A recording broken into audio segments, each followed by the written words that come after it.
حي على الفلاح.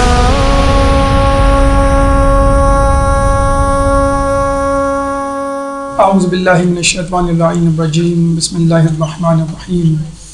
رب اشرح لی صدری ویسر لی امری واحلل عقدۃ من لسانی یفقهوا قولی. ان اللہ وملائکتہ یصلون علی النبی یا ایھا الذین آمنوا صلوا علیہ وسلموا تسلیما.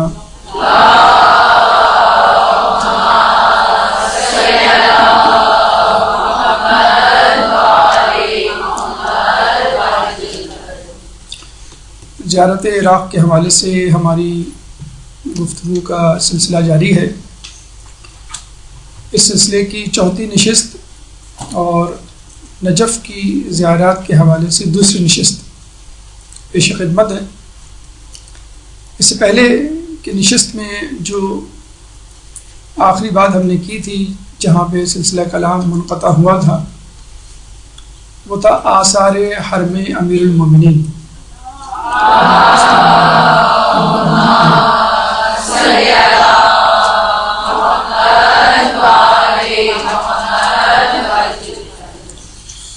یعنی آپ حرم میں داخل ہو گئے اور مولا کی زیارت پڑھ لی، آدم و نوح علیہ السلام کی بھی زیارت سے فارغ ہو گئے.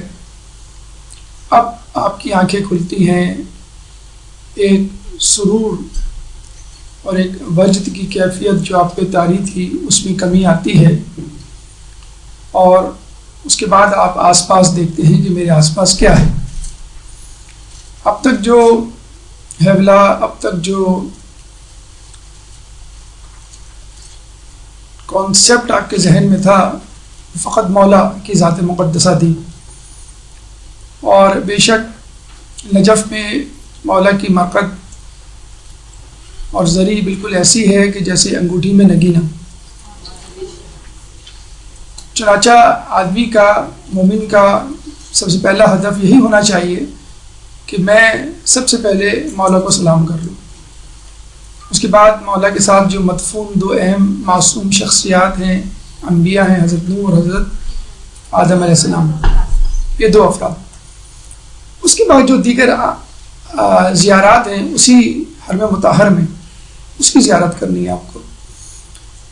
اور یہ ہم آپ کو بتلا چکے ہیں کہ فقط ائمہ معصومین ہی نہیں بلکہ ان کو متعارف کروانے والے لوگ یا وہ لوگ جو کسی نسبت سے مولا یا اہل بیت سے تعلق رکھتے ہیں وہ بھی ہماری جسے کہتے ہیں کہ حرارت ایمانی میں اضافے کا سبب بنتے ہیں. چنانچہ ہمیں مولا اور دو انبیاء کی زیارت سے فارغ ہونے کے بعد آس پاس نظر دوڑا کے دیکھنا ہے کہ یہاں پہ کیا کیا چیزیں ہیں. اگر آپ چاہیں تو یہ اب تک کی جو زیارت تھی وہ ایک سیشن میں کر لیں اور اس کے بعد حرم سے واپس ہوٹل چلے جائیں، وہاں پہ ریسٹ کر لیں، پھر دوبارہ آئیں، دوسرے دن کے لیے رکھ لیں، یا پھر حرم میں ہی تھوڑا سا ریسٹ کر کے پھر دوبارہ دوسری زیارات شروع کریں. ابھی جو آپ نے زیارت کی وہ مولا کی اور مولا کے ساتھ ان کی پائنتی کی طرف جو دو انبیاء دفن ہیں ان کی زیارت کی. یعنی یہ زیارت آپ کو ایک گو میں کرنی ہے. اس کے بعد آپ پلٹیں گے اور دیکھیں گے کہ میرے اطراف کیا کیا چیزیں ہیں. یہ نقشہ آپ کو رٹنا ہے، یاد کرنا ہے، ازبر کرنا ہے. مجموعی طور پہ اس پہ 15 اسپاٹس ہیں، 15 چیزیں ہیں جو کہ ہر صورت میں آپ کو دیکھنی ہے. لیکن اس کے علاوہ بھی انشاءاللہ چیزیں ہوں گی وہ آپ کو ہم دکھائیں گے، بتلائیں گے. اور مائکرو لیول پہ بھی زیارت کرنی ہے، میکرو لیول پہ بھی زیارت کرنی ہے. مائکرو لیول یعنی چھوٹی سی چھوٹی چیز بھی دقت کرنی ہے، کوشش کرنی ہے. اور انشاءاللہ جب ہم جیسے جیسے آگے بڑھیں گے تو آپ دیکھیے گا کہ مولا کے حرم میں اور ان کے آس پاس ہر ذرہ جو ہے وہ ایک دنیا لیے ہوئے ہے. اور چشم معرفت ہو تو انسان بہت کچھ لے کر پلٹتا ہے. لیکن اس سے پہلے کہ ہم مولا کی مرقد کے آس پاس نگاہ دوڑائیں، چند نقطے، دو باتیں مقدماتی طور پر یہاں پہ عرض کر دیں کہ جس طرح مولا کی ذات معجزات و کرامات اور اسرار الہی سے پر ہے، اسی طرح خود نجف اشرف اور حرم مطہر امیر المومنین اسراریت، کرامت، معجزات اور روحانیت سے پر ہے. اور حقیقت ہے مولا تو وہ ہیں کہ جس چیز کو ہاتھ لگاتے ہیں اس کو سونا بنا دیں. تو نجف کیا اور نجف کا اعتراف کیا. تو نجف کے بارے میں جیسے کہ ہم نے بتلایا تھا، اس کے 14 سے زیادہ نام، ابھی مزید ہم نے تحقیق کی تو پتہ چلا کہ 28 سے زیادہ نام. اور جی چاہ رہا ہے کہ جو کچھ آپ کو بتایا پھر دوبارہ سے بتائیں، کیونکہ نئی نئی کتابیں، نئی نئی ویب سائٹس معلوم چل رہی ہیں اس تحقیق میں. فقط کتابوں کی کتابیں لکھی گئی ہیں، فقط حرم مطہر امیر المومنین، ایک ایک کتاب جو ہے وہ لکھی گئی ہے فقط حرم مطہر پہ. تو آپ کو بتلایا گیا تھا کہ ایک نام نجف کا ہے پشت کوفہ یا ظہر کوفہ، اس کا ظہر، اس کا بیرونی حصہ. تو اگر ہم پشت کوفہ کو پشتہ کہہ دیں تو بھی کافی ہے. پشتہ اگر ہم انگلش میں ٹرانسلیٹ کریں تو اس کا ٹرانسلیشن ہوگا ڈیم. جس طرح ہمارے یہاں ڈیم بنتے ہیں، Tarbela dam, Mangla dam, Kala Bagh dam وغیرہ جو بھی. تو ڈیم کا فعل فنکشن کیا ہوتا ہے، افادیت کیا ہے؟ وہ پانی کو روکتا ہے، پانی کے ریلے کو، پانی کے سیلاب کو روکتا ہے تاکہ یہ پانی آگے چل کر تباہی کا سبب نہ بنے. تو یہ آپ کو سن کے حیرت ہوگی کہ نجف اشرف جیسے ہم نے بتلایا سطح مرتفع سے بلند ہے، مستطیل ہے، اور لوگ وہاں کے جو رہائشی مکین ہیں وہ بتلاتے ہیں کہ یہ اس طرح بلندی پر واقع ہے کہ اگر کبھی بارش، طوفان یا سیلابی ریلا آئے تو یہ اس سیلابی ریلے کو اپنی بلندی کی وجہ سے روکتا ہے اور کوفے میں داخل ہونے نہیں دیتا. تو کوفہ اب تک جو سیلاب سے، طوفان سے، پانی کے ریلے سے بچا ہوا ہے، یہ نجف اشرف کی برکت ہے. اللہم صلی علی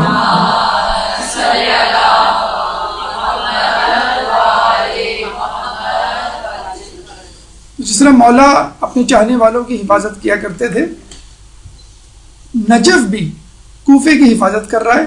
اور آپ کو معلوم ہے کوفے کی حفاظت اہم ترین اقدام میں سے ایک ہے، کیونکہ یہاں پہ وہ اپنا مسکن بنائے گا، یہاں پہ وہ اپنا دارالخلافہ بنائے گا کہ جو ہمیں بچائے گا.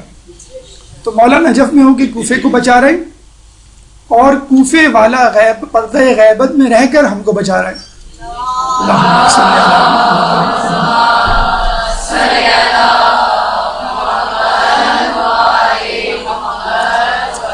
پھر خود حرم کے اسرار الہی بہت زیادہ ہیں، بہت زیادہ معجزات اور کرامات یہاں پہ ظاہر ہوئی ہیں، اور مولا نے اپنے کریم ہونے کا ثبوت دیا، اپنے سخی ہونے کا ثبوت دیا.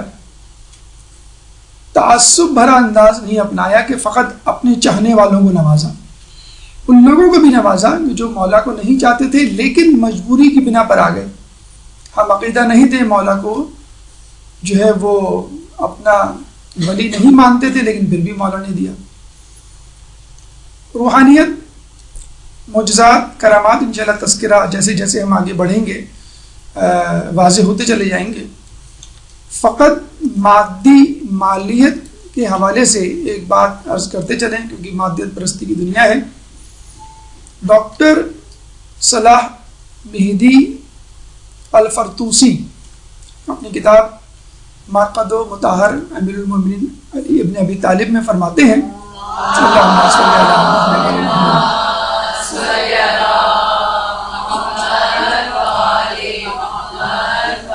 کہ جو لوگ حرم مطہر کے متولی ہیں، نگران ہیں، منتظمین میں سے ہیں، اور جن لوگوں کو حرم مطہر میں موجود جو نظر آنے والی چیزیں ہیں اور مدفون جو چھپی ہوئی چیزیں ہیں، جن لوگوں کو ان تمام اشیاء کا اندازہ ہے، ان میں سے ایک فرد نے مجھے کہا، یہ الفرتوسی صاحب نے اپنی کتاب میں یہ بات لکھی ہے کہ اتفاق سے اردو میں بھی اویلیبل ہے، چاہیں تو آپ انٹرنیٹ سے ڈاؤن لوڈ کر لیں، ہے عربی میں ترجمہ ہو چکا ہے، محمد تقی صاحب نے اس کا اردو ترجمہ کیا ہے.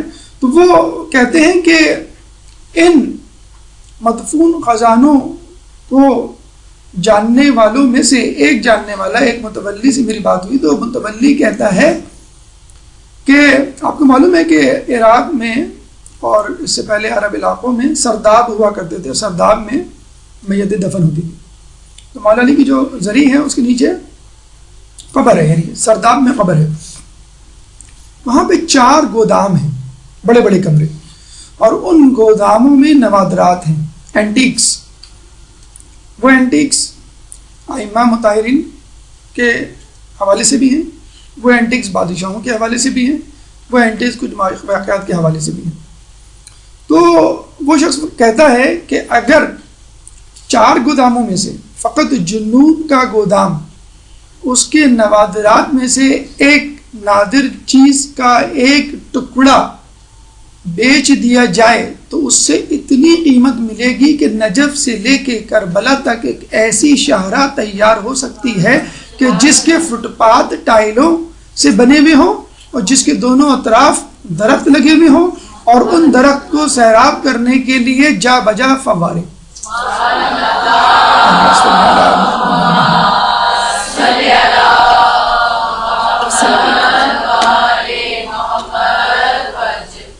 مادی حوالے سے فقط 4 گوداموں میں سے ایک گودام کا ایک نادر نمونے کا ایک ٹکڑا اگر بیچ دیا جائے، چاہنے والے بہت ہیں اور واقعی اس کی اہمیت بہت ہے، تو وہ ٹکڑا بیچ دیا. اگر تمام نوادرات بیچ دیے جائیں تو پورا عراق کام پہنچے، ہمیں تیل کی اور گیس کی اور دیگر چیزوں کی ضرورت ہی نہ پڑے. انشاءاللہ بھی تذکرہ آگے آئے گا کہ جو صحن فاطمہ بننے جا رہا ہے وہاں پر یہ نوادرات رکھے جائیں گے، اور یہ نوادرات اتنے زیادہ ہیں کہ باقاعدہ 4 منزلہ بلڈنگ تعمیر ہو رہی ہے اس وقت، کہ جو ان نوادرات کو اپنے اندر جو ہے وہ جذب کرے گی. اور انشاءاللہ زائرین پھر اس کی بھی جو ابھی تک چھپے ہیں، کہتے ہیں کہ صدیاں گزر گئی ہیں، فقط 2 یا 3 مرتبہ یہ صندوق کھلے، 2 یا 3 مرتبہ، اس سے زیادہ نہیں کھلے، اجازت نہیں ہے، بہت سختی ہے. اور یہ جو لوگ حملے کرتے ہیں ناسبی، اور جیسے کہتے ہیں اس زمانے میں ہم نے آپ کو بتلایا تھا عبدالوہاب کی سرکردگی میں، وہ حملے فقط اس لیے نہیں ہوتے، دشمنی میں، لالچ میں بھی ہوتے، تاکہ یہاں پہ موجود سونا، نوادرات اور اینٹیکس جو ہیں ان کو چرایا جائے، ان کو لے کے جایا جائے. لیکن الحمدللہ وہ اس میں کامیاب نہیں ہوئے، اور اس سبب بہت سارے معجزات و کرامات بھی رونما ہوئی. اس کا بھی انشاءاللہ تذکرہ آگے آئے گا. تو مولا کی ذات دین بھی دیتی ہے، دنیا بھی دیتی ہے. مولا کی ذات اپنے والوں کو بھی دیتی ہے اور غیروں کو بھی نوازتی ہے. جو ہم نے پچھلی مرتبہ تذکرہ کیا تھا کہ مولا کی زیارت کے حوالے سے کہ جب آپ جائیں تو وہاں زیارت کریں. قافلے والے عموماً مختلف ڈیٹس اناؤنس کرتے ہیں، تو اگر آپ کسی مخصوص ڈیٹ میں جائیں تو بہت ہی اچھا ہے، ورنہ تو بہرحال جو بھی آپ کو فرصت ملے، جہاں بھی آپ کو موقع ملے آپ چلے جائیں. لیکن اگر یہ ڈیٹس اگر آپ کو مل جائیں تو بہت ہی اچھا ہے. مثلاً فرض کر لیں کہ آپ جو ہے وہ 13 رجب کی اگر ہم ڈیٹس لے لیں تو 13 رجب کی ڈیٹ ہے، 27 رجب کی ہے، 13 رجب ولادت ہے، 27 جو ہے وہ بعثت ہے. اچھا، لوگ کہتے ہیں کہ بعثت کا مطلب ہے رسول اللہ مبعوث ہوئے، تو اس کا کیا تعلق علی سے؟ تو انا و علی نور من نور واحد، کہ میں اور علی ایک ہی نور سے ہیں، میں اور علی اس امت کے 2 باپ ہیں. تو جو واقعہ، جو موقع رسول اللہ سے منسوب ہوگا، ان کی خوشنودی کے حوالے سے اہم ہوگا، وہ واقعہ اور وہ جگہ جو ہے خود مولا علی کے حوالے سے امپورٹنٹ ہوگی. پھر 17 رمضان، 20 رمضان، 21 رمضان، فتح جنگ بدر یا یوم بت شکنی، جب جو ہے وہ مولا نے کعبے میں جو ہے وہ رسول اللہ کے دوش مبارک پہ چڑھ کے بتوں کو توڑا. اچھا، 27 رجب کو صرف مبعوث نہیں ہوئے تھے رسول اللہ، اس دن جو ہے فتح خیبر بھی ہوئی تھی. پھر 17 شوال روز مواسات جنگ احد، یعنی جنگ احد میں رسول اللہ جب دشمنوں میں گر گئے تو یا علی مدد کہہ کے علی کو پکارا تھا، تو وہ دن بھی بہرحال امپورٹنٹ ہے. اور یہی دن اتفاق سے رد شمس بھی ہے، وہ علی جو میدان جنگ میں دشمنوں کو بھگا سکتا ہے، وہ علی سورج کو بھی پلٹا سکتا ہے. پھر پہلی ذی الحج روز معموریت آیات براءت مشرکین، سورہ براءت جو مولا علی گئے تھے، پہلے کوئی اور گیا تھا، پھر اس کو واپس بلوا کے اللہ نے مولا علی کو بھیجا. پھر 9 ذی الحج در خانہ علی کا حکم، یعنی تمام دروازے بند کر دیے گئے تھے، اور جو ہے علی کا دروازہ علی کے گھر کا دروازہ بدستور کھلے رہنے کا حکم دیا تھا، جو کہ پہلے مسجد نبوی میں باقی دروازے کھلتے تھے۔ یہ روزہ عرفہ بھی ہے۔ عموماً لوگ جو عمومی اہمیت ہے اس کو تو یاد رکھتے ہیں، جو خصوصی مناسبت اہل بیت کے حوالے سے عموماً وہ حذف کر دی جاتی ہے یا کسی سازش کے تحت لوگوں سے چھپا دی جاتی ہے، تو ہمیں اس کا اہتمام کرنا ہے کہ وہ نسبتیں بھی ہمیں یاد رہنی چاہیے جو عمومی کے علاوہ اہل بیت سے خصوصی طور پر منسوب ہے۔ پھر 9 ذی الحج یوم عرفہ در خانہ، 18 ذی الحج یوم غدیر خم، یقیناً ایک اہم ڈیٹ ہے۔ 24 ذی الحج روز مباہلہ، اور یہ وہی دن کی آیت ولایت نازل ہوئی اور مولا نے جو ہے اپنی انگوٹھی دی۔ 25 ذی الحج سورہ حلطہ، جب تین دنوں میں اہل بیت نے جو ہے وہ روزے رکھے، اپنی روٹی کو سائلوں کو دیا، مانگنے والوں کو۔ ازدواج فاطمہ بھی اسی دن ہوا، بیت خلافت مولا علی بھی اسی دن ہوئی۔ پہلی ربیع اول شب ہجرت کے جو شب نیند قرار پائی کہ جس دن مولا علی کو بہت سکون کی نیند آئی، ورنہ ان کی تمام راتیں جو ہیں وہ عبادت میں گزرتی تھی۔ 17 ربیع الاول روز ولادت رسول اللہ، اور 15 جمادی الاول فتح بصرہ۔ تو اگر یہ ڈیٹس اگر آپ کو مل جائیں تو بہت ہی اچھا ہے، آپ ان ڈیٹس میں جائیں اور اس مناسبت سے مولا علی کے کارنامے، مولا علی کے معجزات اور کرامات یاد رکھیں، ورنہ جو ڈیٹ آپ کو مل جاتی ہے آپ بسم اللہ کریں اور کوئی موقع جو ہے وہ نہ چھوڑیں۔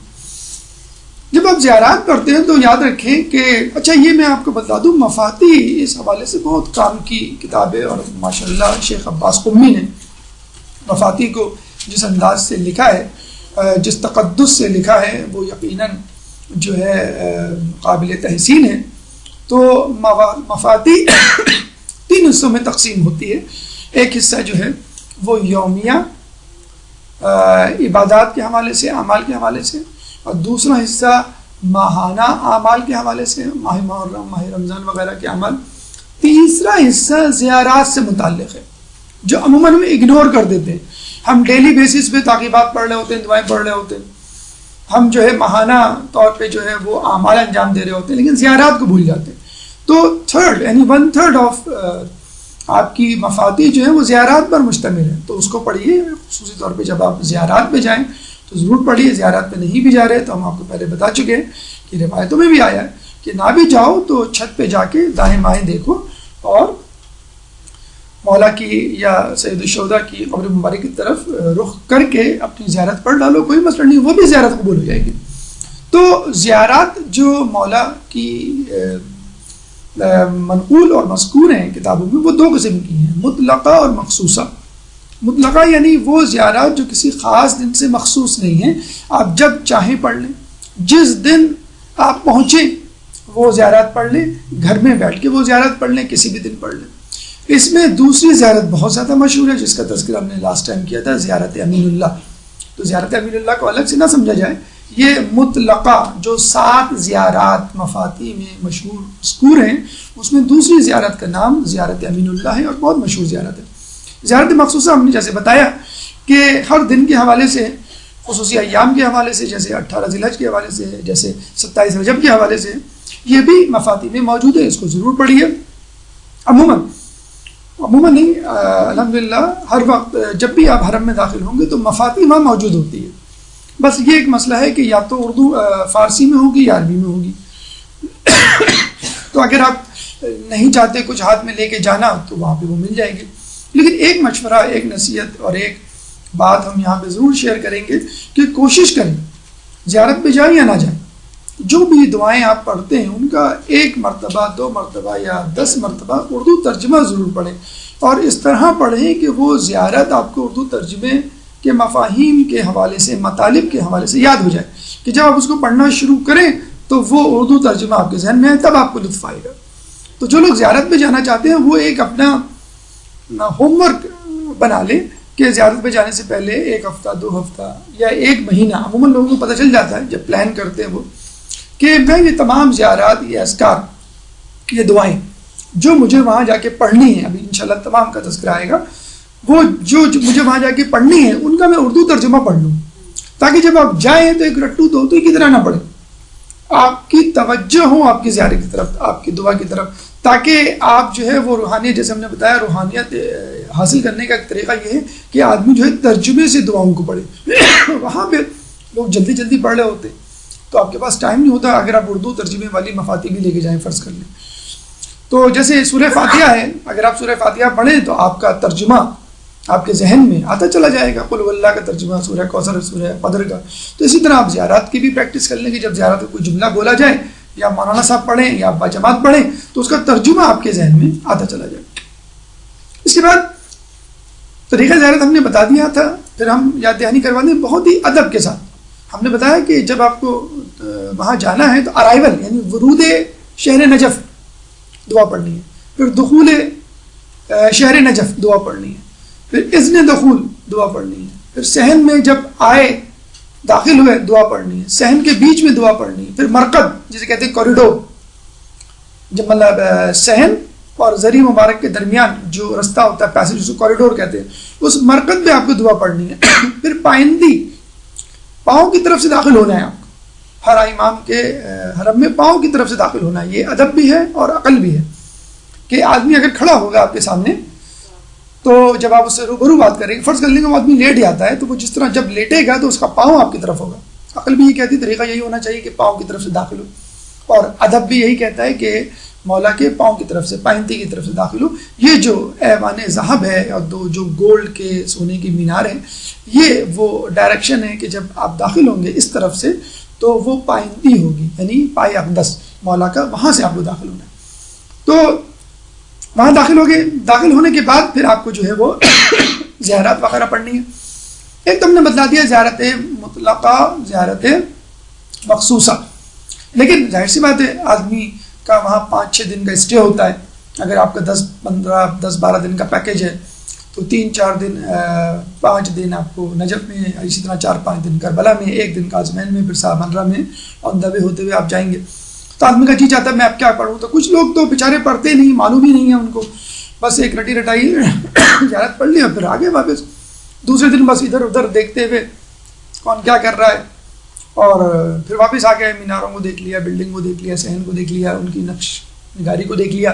نہیں، یہ نہ کریں، وہ بھی دیکھیں. لیکن بہرحال جو دعائیں اور اذکار مذکور ہیں، خاص طور پہ ہم جو ہے پاکستانی خواتین کی بڑی داد دیں گے کہ خواتین اس معاملے میں بہت زیادہ ایکٹیو متحرک ہوتی ہیں ماشاءاللہ. وہ کوئی دقیقہ فروغ گزاشت نہیں کرتی، وہ کوئی عمل نہیں چھوڑتی ماشاءاللہ. تو آپ لوگوں کو بتلاتے ہوئے تو زیادہ خوشی ہوتی ہے کہ انشاءاللہ آپ اس پہ عمل کر لیں گے. مرد حضرات تھوڑی سی ڈنڈی پا جاتے ہیں، لیکن ان کو بھی آپ ہی نے تیار کرنا ہے اور آپ ہی نے جو ہے وہ ان کو مجبور کرنا ہے کہ ابھی آپ بھی تمام یہ باتیں کریں، کام کریں، بچوں کو بھی تیار کریں. ابھی ہم انشاءاللہ اعمال بتلاتے ہیں آپ کو کہ اگر وہ بڑی بڑی نمازیں، بڑی بڑی دعائیں، بڑی بڑی زیارتیں نہیں پڑھ سکتے تو چھوٹی چھوٹی نمازیں، چھوٹے چھوٹے اذکار ہیں وہ ان کو سمجھا دیں. کربلا یا نجف میں جب بھی آپ وارد ہوں تو سب سے پہلا کام کریں کہ وہاں دکان میں جا کے تسبیح خریدیں اور اس کو ہاتھ میں لے لیں، اپنے بچے کو دیں، اپنے شوہر کو دیں، اپنے ابو کو دیں، اپنے بھائی کو دیں. اور یہ بنا لیں اپنا وتیرہ کہ میں جب تک یہاں رہوں گی یہ تسبیح میرے ہاتھ میں ہوگی اور مجھے کچھ نہ کچھ ذکر کرنا ہوگا. تسبیح ہاتھ میں ہوتی ہے تو آدمی کو اب وہاں پہ دیکھیں وہ شو آف والا معاملہ بھی نہیں ہے. اس وقت آپ تسبیح لے کے گھر میں گھومیں، کراچی میں گھومیں تو اسکول کالج جائیں تو بڑا آڈ لگے گا. لگنا تو نہیں چاہیے، بہرحال ہم جو میوزیکل ڈیوائس لے کے گھوم رہے ہوتے ہیں ہمیں آڈ نہیں لگتا. لیکن وہاں پہ چلیں بہرحال چندہ، اس میں کوئی ایسا پرابلم نہیں ہونا چاہیے. آپ کی تسبیح آپ کے ہاتھ میں، آپ کو یاد رہے گا کہ میں یہاں پہ ذکر کرنے آیا ہوں، میں اللہ کی جو ہے وہ اللہ کی روحانیت کو، مولا کی روحانیت کو کسب کرنے آیا ہوں. اور جو چیزیں آپ پڑھ سکتے ہیں مثلا زیارات کی مد میں، زیارات کے ضمن میں زیارت جامعہ کبیرہ پڑھ سکتے ہیں. اور ایک زیارت جو لوگ اکثر بھول جاتے ہیں کہ سر اقدس حسین، امام حسین کی بھی زیارت ہے جو مفاتی میں مذکور ہے، کیونکہ ایک روایت کے مطابق سر اقدس حسین جو ہے وہ وہاں پہ دفن ہے. اس کا انشاءاللہ تذکرہ آگے آئے گا. اس کے علاوہ جیسے میں نے آپ کو بتایا کہ اگر بچے ہیں وہ نہیں سمجھ پا رہے کہ ہم کیا کریں تو ان کو کہیں گے بھائی یا علی کا ورد کرو. ویسے جو کتابوں میں مذکور ہے 12,000 مرتبہ یا علی کہنا بہت زیادہ مجرب ہے اور آپ کی حاجات کی برابری کے لیے بہت زیادہ آزمودہ ہے. رزق کے حوالے سے کوئی پرابلم ہو، آپ کو اولاد کے حوالے سے پرابلم ہو، عزت و ناموس کے حوالے سے کوئی پرابلم ہو، رشتے ناتوں کے حوالے سے کوئی پرابلم ہو، فرض کی ادائیگی کے حوالے سے آپ کو کوئی پرابلم ہو، 12,000 مرتبہ یا علی یا علی یا علی یا علی علی علی فقط اگر آپ یہ کہیں یہ اور اس جیسے بہت سارے اذکار آپ کو آیت اللہ عبد الکریم کشمیری کی کتاب الفین مجربین، یعنی 2000 مجرب نسخے یا 2000 مجرب اذکار، آیت اللہ عبد الکریم کشمیری کے بارے میں کہا جاتا ہے کہ یہ سید الشہداء کے حرم میں دفن ہے اور اپنے زمانے میں بہت زیادہ مقدس روحانی شخصیت ہوا کرتے تھے، اور اتنے زیادہ مستند کہ آیت اللہ خوئی کو اگر کبھی استخارہ نکلوانا ہوتا تھا تو آیت اللہ عبد الکریم کشمیری سے نکلوایا کرتے تھے۔ تو انہوں نے اپنی کتاب میں اس ورد کا جو ہے 12000 مرتبہ یا علی کا تذکرہ کیا ہے۔ یہ آپ کریں، ناد علی 110 مرتبہ اگر آپ پڑھ سکتے ہو تو پڑھیں، اور پھر اپنی حاجات جو ہے وہ اللہ سے مانگے۔ تسبیحات اربع کا جتنا زیادہ تذکرہ کر سکتے ہیں اور ورد کر سکتے ہیں وہ کریں۔ اس کے علاوہ سرحانے مولا علی کے کھڑے ہو کے 14 مرتبہ اللہم انی اسألک بحق فاطمۃ و ابیہا و بعلہا و بنیہا و سر المستودع فیہا، کہ میں جو ہوں بحق فاطمہ، ان کے والد، ان کے شوہر اور ان کے 2 بیٹوں اور وہ اسرار الہی جو ان میں چھپے ہوئے ہیں، ان کے حق سے، ان کے وسیلے سے اللہ میں تجھ سے یہ چیز مانگتا ہوں، یہ چیز مانگتی ہوں۔ تو جو چیز آپ کو چاہیے 14 مرتبہ یہ ذکر کر کے انشاءاللہ مانگے تو وہ حاجت پوری ہوگی۔ دعا میں دعائے کمیل، دعائے جوشنی کبیر، دعائے توبہ، کوئی مشکل کام نہیں۔ دیکھیے 5 دن آپ کو گزارنے، 5 دن کا مطلب ہے کہ 24 گھنٹوں کے حوالے سے اگر ہم بات کریں تو کم از کم 100 سے زیادہ گھنٹے آپ کے پاس موجود ہیں۔ اور اگر یہ جتنے بھی اعمال میں نے ابھی آپ کو بتا رہا ہوں یا بتانے جا رہا ہوں، یہ 3-4 گھنٹے سے زیادہ کے نہیں ہیں، 5 گھنٹے سے زیادہ کے نہیں ہیں۔ اگر آپ بیٹھ جائیں اور کیلکولیٹ کریں اسٹاپ واچ لگا کے کہ مجھے یہ اذکار کرنے، یہ دعائیں، یہ نمازیں 5 گھنٹے سے، تو 5 دن تو بہت بڑی بات ہے۔ جو لوگ یہ کہتے ہیں کہ بھئی ہم نے اعمال کر لیا، اذکار کر لیے، بس کافی ہے، اب جو ہے بس ہم گھومنے آئے، اب ہم جو ہے وہ گھومنے کے آئیں، پھر آپ شاپنگ کے لیے نکل جائیں گے، پھر آپ گپ شپ میں لگ جائیں گے، پھر وہی اپنی کراچی یا اپنے ملک کی باتیں شروع ہو جائیں گی۔ تو آپ یہ پہلی فرصت میں ذہنی طور پہ جیسے ہم نے کہا تھا پریزنٹ رہنے کا ایک طریقہ یہ ہے کہ جو اعمال ہیں ان کو لفظ بہ لفظ، حرف بہ حرف ادا کیا جائے۔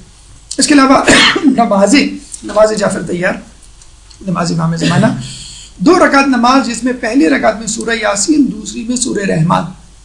نہیں یاد کوئی مسئلہ نہیں ہے، آپ جو ہے اس کو دیکھ کے پڑھ لیں۔ نماز امیر المومنین 4 رکعت ہے، 2 رکعت کر کے پڑھنا ہے، ہر رکعت میں 50 مرتبہ قل ہو اللہ۔ ایک اسی طرح کی نماز ہم نے 2 رکعت آپ کو بتائی تھی، اس میں جو ہے وہ 5 مرتبہ تھا، اس میں جو ہے وہ 50 مرتبہ۔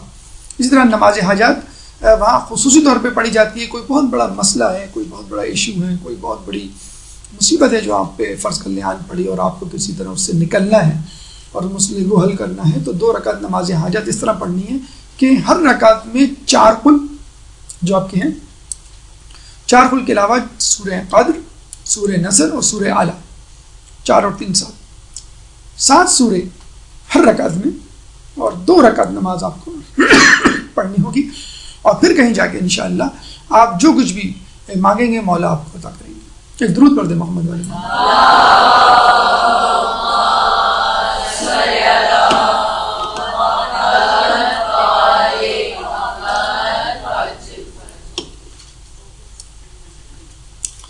اس کے بعد زیارت آدم علیہ السلام کرنی مفاتی میں منقول ہے، مذکور ہے۔ اس کے بعد زیارت حضرت نوح علیہ السلام آپ کو کرنی ہے۔ یہ پرنٹ آؤٹ انشاءاللہ آپ کو مل جائے گا، آج تو نہیں، انشاءاللہ نیکسٹ ویک اس میں تمام یہ اذکار لکھے ہوئے ہوں گے، اگر آپ نہ بھی لکھے تو انشاءاللہ کوئی مذائقہ نہیں۔ اچھا، اب تک کی جو یہ آپ کے اعمال ہیں، اگر آپ چاہیں تو یہ ایک گو میں کر لیں، اس میں تھکن بھی ہوگی، آپ فوراً گئے ہوئے بھی ہوں گے، فرسٹ ٹائم ہوگا، اور ظاہر سی بات ہے فرسٹ ٹائم کے اذکار و اعمال تھوڑا سا جو ہے آدمی کی انرجی لیتے ہیں، آدمی جو ہے وہ ایڈجسٹ ہوتے ہوتے ٹائم لگتا ہے، یا تو ریسٹ کر لیں، یا تو ہوٹل واپس آ جائیں، یا دوسرے دن کے لیے رکھ لیں، جو بھی رکھ لیں۔ اس کے بعد آپ فریش جائیں اور دیکھیں کہ وہاں پہ اور کیا کیا چیزیں ہیں، یعنی غیر معصوم اور ایسی جگہ جس سے کوئی واقعہ یا کوئی معجزہ یا کرامت جو ہے منسوب ہے، اور انشاءاللہ یقین کریں آپ بہت سیر ہو کے واپس آئیں گے۔ ایک تو ہوتا ہے نا کہ آپ ایک مین ڈش کھا رہے ہوتے ہیں، مین ڈش کے ساتھ جو ہے رائتا بھی مل جائے، کیچپ بھی مل جائے، فرینچ فرائز بھی مل جائے، یہ تمام چیزیں تو آپ کو مزہ آ جاتا ہے۔ پکوڑے آپ بغیر چٹنی کے کھائیں، آپ کو کیا مزہ آئے گا؟ تو آدمی کہتا ہے یہ تمام لوازمات ہوں تو کیا ہی مزہ ہے۔ تو ٹھیک ہے، مولا کی زیارت کے لیے جا رہے ہیں، مولا کی معرفت حاصل کرنے جا رہے ہیں، لیکن ان لوگوں کو نہیں بھولیں جن لوگوں نے ہمیں مولا کی معرفت کروائی۔ یقین کریں یہ لوگ نہ ہوتے جنہوں نے کتب اربع لکھی یہ لوگ نہ ہوتے کہ جنہوں نے ہمیں مسائل سے آگاہی دی، تاریخ لکھی، بحر الانوار کے لکھنے والے علامہ مجلسی، یہ نہ ہوتے تو ہمیں کیا پتہ چلتا، روایتوں کا نہیں پتہ چلتا. اور علماء بھی ایسے یقین کریں جب آپ سنیں تو آپ کہیں گے کہ یہ تو آپ ان لوگوں کو علی سے ملا رہے ہیں. جب علی کے فضائل بیان کرتے کرتے لگتا ہے کہ آپ خدا سے ملا رہے ہیں تو علی کے ماننے والوں کی باتیں کرتے کرتے نہیں لگے گا کہ ہم ان کو علی سے ملا رہے ہیں. جب آپ نکلیں گے، اچھا نکلیں گے تو آپ بیکورڈ موو کریں گے، پلٹ کے نہیں موو کریں گے، بیک آپ کی زری پہ نہیں ہونی چاہیے، یہ سوء ادب ہے. جب آپ نکلیں تو الٹے پاؤں نکلیں.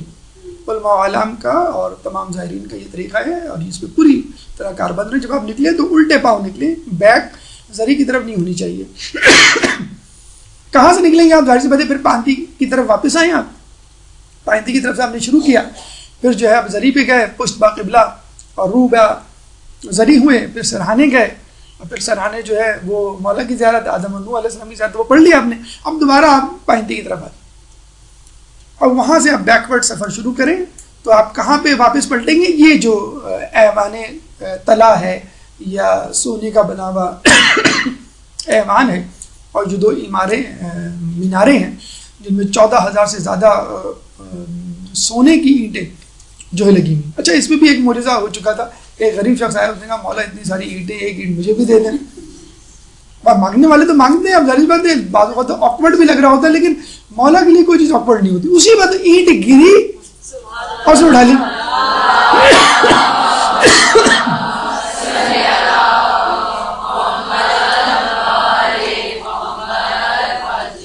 آسمان سے کوئی چیز گرے، حرم میں گرے، سونے کی گرے تو سب کی نظریں، یا تو چونی گرے کوئی اٹھائے تو دوسرے لوگ آ جاتے ہیں ہمارا بھی حصہ دو، ہمارا بھی بتہ دو.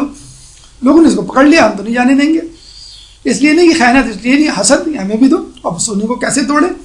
بہت بڑا مسئلہ کھڑا ہوا. وہ حاکم کے پاس گئے، علماء کو بلایا تو نہیں، پہلے دن تو علماء کو نہیں بلایا، متولی کے پاس گئے، انہوں نے کہا نہیں واپس کرو، یہ تو امانت ہے. دوسرے دن گیا، پھر اس نے دعا مانگی، اے مولا اتنی ساری اینٹیں ایک تو دے دیں، اس دفعہ میں چھپا کے لے جاؤں گا. پھر گری اینٹ، پھر جانے لگا، پھر اس کو پکڑ لیا، پھر مار پیٹ شروع ہوئی. تیسرے دن پھر یہی حرکت اور وہ گری. اب اس دفعہ لوگوں نے کہا کہ یہ کوئی سنجیدہ معاملہ لگتا ہے، علماء کے پاس لے کے جاؤ. تو اس زمانے میں جو غالباً سید مہدی بر العلوم تھے ان کے پاس لے کے گئے تو انہوں نے کہا کہ ہاں اس کو لے جانے دو. تو وہ خاص ہی اس کو لے جانے دیا. اس طرح آپ کو معلوم ہوگا کہ بعض اوقات تو تقویٰ پرہیزگاری بھی ضرورت نہیں ہوتی، ایک شوق ہونا چاہیے. ایک بچہ ہے نا، عموماً سب سے نافرمان بچہ سب سے زیادہ ضد کرتا ہے ماں سے. ماں کیا کہتی ہے؟ یہ لو مرو، جان کھا دی، جان جو ہے مصیبت میں کر دی ہے. اور جو فرمانبردار بچہ ہوتا ہے، بیٹا آپ تو سمجھدار ہو نا، ابھی جو ہے پکوڑے جو ہیں وہ پکے نہیں ہیں، ابھی بوٹی گلی نہیں ہے، گوشت گلا نہیں، تم کو بات یہ بے صبر ہے، اس کو دے دوں پہلے. مولا ایسے لوگوں کو جلدی دے دیتے ہیں. مانگنا آنا چاہیے، بس آپ بیٹھ جائیں، بل بلائیں. بھائی دیکھیں نا، اسماعیل علیہ السلام بھی تو بل بلائے تھے نا، کیسی ایڑیاں رکھ لی تھی، کیسے چشمہ نکل گیا. اب آپ بھی کہیں گے مولا میں تو نہیں جانے کا، آپ کچھ بھی کر لیں میں تو نہیں جاؤں گا، یہیں مروں گا. میں اپنا جو ہے سوال کا جواب ابھی آپ کو ایک قصہ سناؤں گا اختتام پر کہ کس طرح مولا نے ایک شخص کو نوازا. تو بہرحال اس جگہ سے آپ کو واپس آنا ہے. ابھی دیکھیں جیسے آپ واپس آئیں گے تو رائٹ ہینڈ پہ یہ جو ہے کہ آپ کو ایرو نظر آ رہا ہے، یہ علامہ ہلی یہاں پہ مدفون ہے، اور الٹے ہاتھ پہ مقدس حبیلی. یقین کریں لوگ کئی مرتبہ زیارت کر کے آ جاتے ہیں اور ان بیچاروں کو یہ نہیں معلوم ہوتا ہے اتنے مقدس، اتنے معتبر، اتنے عارف علماء یہاں پہ دفن ہے. علامہ ہلی سیدھے ہاتھ پہ اور مقدس حبیلی. اچھا اب ان کے بارے میں تھوڑا سا سن لیں. جیسے میں نے آپ کو بتایا کہ جب آپ جس شخصیت کی زیارت کرتے ہیں اس شخصیت کی تھوڑی سی معلومات اگر ہو تو پھر اس سے مولا علی کی معجزات، کرامات، خدمات اور جو کچھ انہوں نے اسلام کے لیے قربانیاں دی اگر نہیں معلوم تو آپ کو کیا مزہ آئے گا. آپ جب جاتے ہیں مولا کی زیارت کو اور جو روحانیت لے کر آتے ہیں اس لیے تو لے کے آتے ہیں کہ ان کو جان کر، ان کو پہچان کر، ان کی معرفت رکھ کر ہم نے زیارت کی ہے، ایسی تھوڑی کی ہے. ہاں بھی ایک صحابی رسول تھے، ہاں بھائی شیعوں کے امام تھے یا ہمارے جو پہلے امام، نہیں، باقاعدہ معرفت کے ساتھ کہ کیا شخصیت تھے. علامہ ہلی ہلا سے ان کا تعلق تھا، اپنے زمانے میں بہت بڑے عالم دین تھے، بلکہ ان کا پورا خاندان جو ہے وہ مجتہد، ان کے والد سدید الدین ہلی جنہوں نے ان کو پڑھایا، خواجہ نذیر الدین طوسی جنہوں نے ان کو پڑھایا، وہ تو ان کے خاندان کے نہیں تھے، لیکن محقق ہلی ماموں جنہوں نے ان کو پڑھایا، پھر انہوں نے جو ہے وہ سب کا پڑھایا ہوا اپنے بچے پہ نکالا، اور پھر محقق ہلی فخر المحققین اپنے بچے کو مطلب بلوغت سے پہلے مجتہد بنا کے چھوڑا۔ تو علامہ ہلی کہتے ہیں کہ اتنے زیادہ زیرک، اتنے زیادہ انٹیلیجنٹ، اتنے زیادہ کمپٹیٹو کہ جب کسی عالم دین سے اس زمانے میں کہا جاتا تھا کہ علامہ ہلی کی تعریف کرنے کا بھی کیا فائدہ، اس سے کیا ان کا مرتبہ بلند ہو جائے گا؟ کیا وہ جتنے بلند مرتبے پہ ہیں کافی ہے، ہماری تعریف سے کچھ نہیں ہوگا۔ اس وقت اگر ہم کسی کو آیت اللہ کہتے ہیں تو اس کا مطلب کیا ہوتا ہے؟ وہ مجتہد ہوتا ہے۔ تاریخ میں جب علماء میں کسی کو آیت اللہ کہا جاتا تھا تو اس سے مراد علامہ ہلی ہوا کرتے تھے۔ اپنے زمانے میں علامہ ہلی کے بارے میں بتا رہا ہوں کہ مناظرے کے بڑے عالم تھے، اور اپنے زمانے میں اس زمانے میں ایک بادشاہ تھا خدا بندے، تو اس کے دربار میں عالم دوست تھا، اس نے مناظرہ کروایا شیعہ اور غیر شیعہ علماء کے درمیان، تو یہ جیت گئے تو بادشاہ بھی کنورٹ ہو گیا۔ پھر بادشاہ نے جو ہے مدرسے بنانے شروع کی، ایک مدرسہ اس نے موبائل مدرسہ بنایا، موبائل کلینکس ہوتے نا ہمارے یہاں، اس نے موبائل مدرسہ کہ میں جہاں جہاں جاؤں گا شکار پہ یا سیر پہ یہ مدرسہ میرے ساتھ چلے گا۔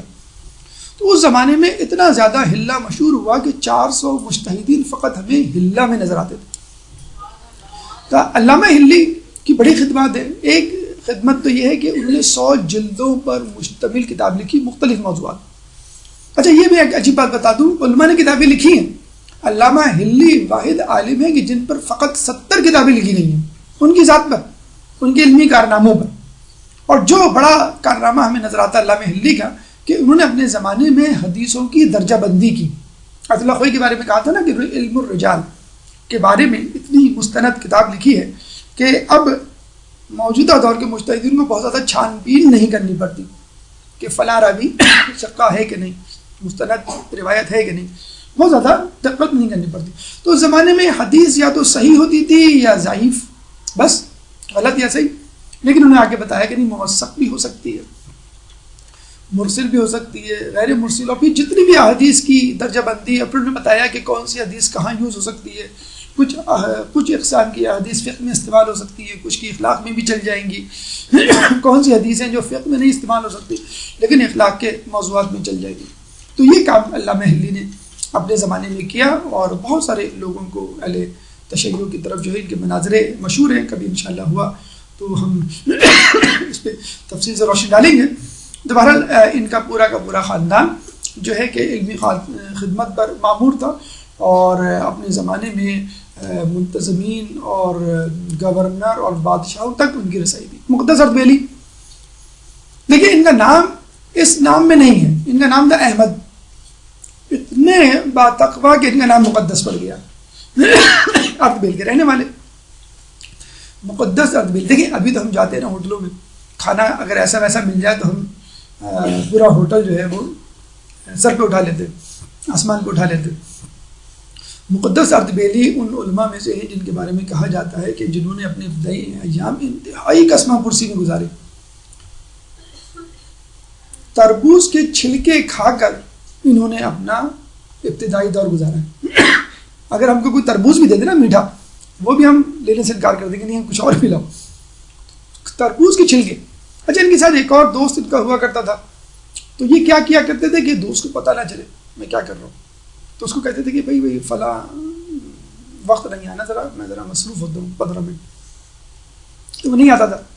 اچھا اتفاق سے وہ دوست بھی ان کو یہی کہتا تھا کہ آپ بھی ذرا جو ہے وہ فلاں وقت میں آئیے گا کمرے میں، ذرا میں مصروف ہوتا ہوں۔ اتفاق سے یہ گھس گئے ایک دن، معلوم نہیں تھا کہ دوست موجود ہے اور یہ ہماری بات ہو چکی ہے، تو پتہ چلا کہ وہ تربوز کی چھلکی کھا رہا ہے وہ بھی۔ تو دونوں نے ایک دوسرے کو گلے لگایا، دونوں روئے کہ چلو ہم دونوں کا حال ایک جیسا ہے، اب ہمیں ایک دوسرے سے تقویت ملے گی، اور ہم تربوز کے چھلکے کھا کر یہ نہیں کہیں گے کہ فقط میں ہی ہوں جو تربوز کے چھلکے کھا رہا ہے۔ تو یہ تربوز کے چھلکے کھانے والے لوگ تھے جن کی وجہ سے اب نجف اس مقام پر۔ دیکھیں تربوز کے چھلکے جو کھاتا ہو اس کو پیسوں کی کتنی ضرورت ہوگی۔ ہمارے پاس پیسے ہوتے ہیں لیکن پھر بھی کوئی پرائز بانڈ نکل آئے، کوئی لاٹری نکل آئے، یا کوئی ویسی اشرفی کی تھیلی ہمارے گھر میں دیا، ہم پلٹ بھی پوچھیں گے بھی نہیں کہ کیوں دے رہے، خیریت ہے، میں ڈیزرو تو نہیں کرتا۔ وہ آسٹریلیا میں ایک کوئی ای میل آئی تھی نا کہ آپ ان لمیٹڈ لون لے سکتے ہیں، تو $2 ملین اس نے لون لے ڈالا اور خرچ بھی کر ڈالا، گاڑیاں پہ گاڑیاں اور ہوٹلز اور گھر سب. بعد میں پتہ چلا کہ وہ ای میل غلطی سے اس کو چلی گئی تھی، لمیٹڈ کی جگہ ان لمیٹڈ لکھ دیا انہوں نے، UN لکھ دیا.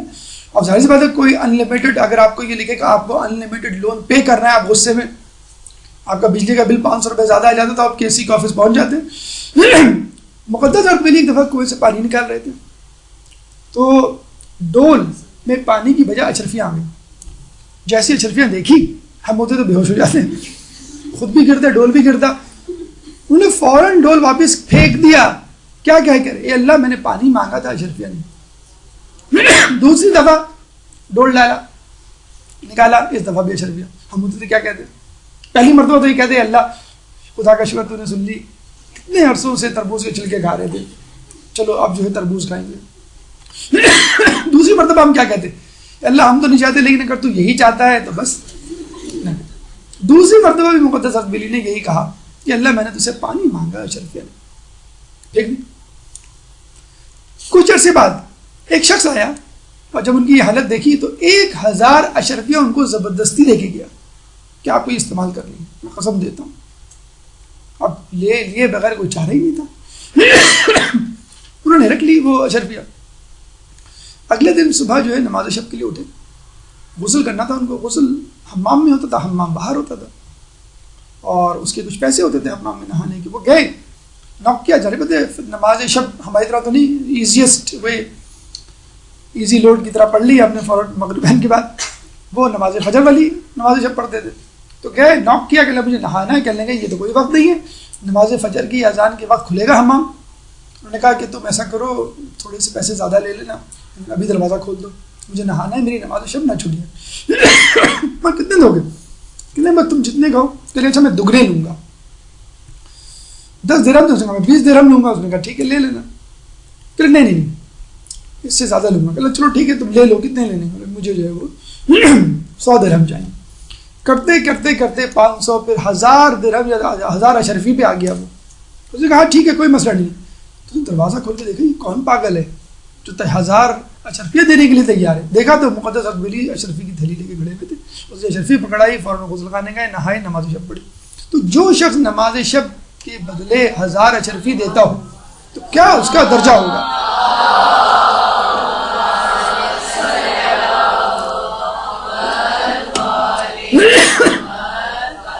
ہمیں تو کوئی انوائٹ کرتے ڈنر پارٹی پہ، ہم چلائیں گے، خوب ڈٹ کے کھائیں گے، چاہے نماز فجر ہی کیوں نہ قضا ہو جائے. کوئی کسی کا فون آ جائے لمبی آدھے گھنٹے 1 گھنٹے کی گفتگو، کوئی مسئلہ نہیں. نماز شب کیا نماز فجر ہی قضا ہو جائے. ہمیں معلوم ہی نہیں ہوتا، بعض صبح اٹھ کے سوچ رہے ہوتے کہ نماز فجر پڑھی تھی کہ نہیں پڑھی تھی. چلیں خیر چائے پی لے، ٹھنڈی ہو رہی ہے. تو مقدس ارد بلی یہ ان کا لیول تھا. جب ہی ایسے ہی لوگوں کو مولا سلام کا جواب دیا کرتے تھے. ایسے ہی لوگوں کے لیے کہا جاتا ہے مقدس ارد بلی رات کے وقت جب حرم میں داخل ہوتے تھے تو قفل خود بخود ٹوٹ جایا کرتے تھے. یہی مقدس ارد بلی ہے کہ جب پرچی پہ سوال لکھ کے اندر پھینکتے تھے کہ مجھے آج یہ سمجھ میں نہیں آیا، ہم ٹیوٹر کے لیے کہتے تھے نا کہ بھئی یہ ہوم ورک کر لیا، ٹیوٹر سے کہا یہ نہیں سمجھ میں آیا، مولا علی فوراً جواب دیتے تھے. یہی وہ مقدس ارد بلی ہے کہ جن کے لیے مولا نے کہا تھا کہ اس آخری سوال کا جواب میرے بیٹے سے پوچھو، فلاں جگہ ہے. وہ مسجد سے الگ گئے، جب امام زمانہ کے پاس پہنچے تھے، امام زمانہ نے کہا کہ تم ہم سے ملنے نہیں آتے. دیکھیے ایسے ہوتے لوگ. ہم تو وہ ہیں کہ ہم کہتے ہیں مولا اب ہم سے نہیں ملتے، اب ہم سے نہیں ملتے. ایسا بنیے کہ امام زمانہ کہیں کہ تم ہم سے ملنے کی دعا نہیں کرتے، تم ہم سے ملنے کیوں نہیں آتے.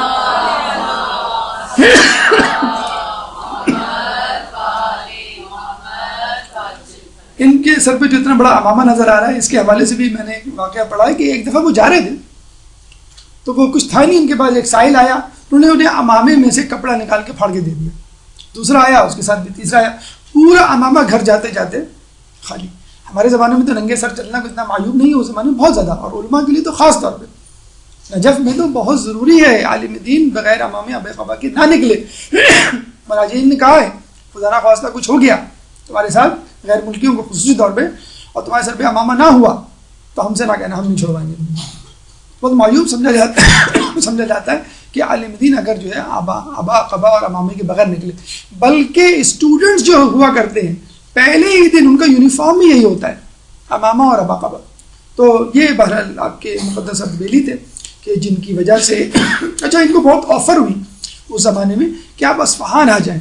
اس زمانے میں اصفہان جو ہے وہ بہت بڑا مرکز تھا لیکن وہ نہیں گئے, اور انہی کی وجہ سے کیا, جیسے ہم نے آپ کو بتایا شیخ طوسی آئے تھے سب سے پہلے نجف میں یعنی پہلی مرتبہ نجف کو جو ریکوگنائز کروایا ہے مولا علی کی مرقد مبارک کے علاوہ بعد میں جن لوگوں نے, اس میں شیخ طوسی تھے سب سے پہلے, اور اس کے بعد مقدس بیلی. اب آئیے آثار حرم کی طرف. یہ دیکھیں 15 کم و بیش چیزیں ہیں جو یہاں موجود ہیں, ان کی تو آپ کو زیارت کرنی ہی کرنی ہے, لیکن انشاءاللہ اس کے بعد کچھ اور چیزیں بھی ہیں, ان کی بھی زیارت ہم کریں گے اور آپ کو بتائیں گے.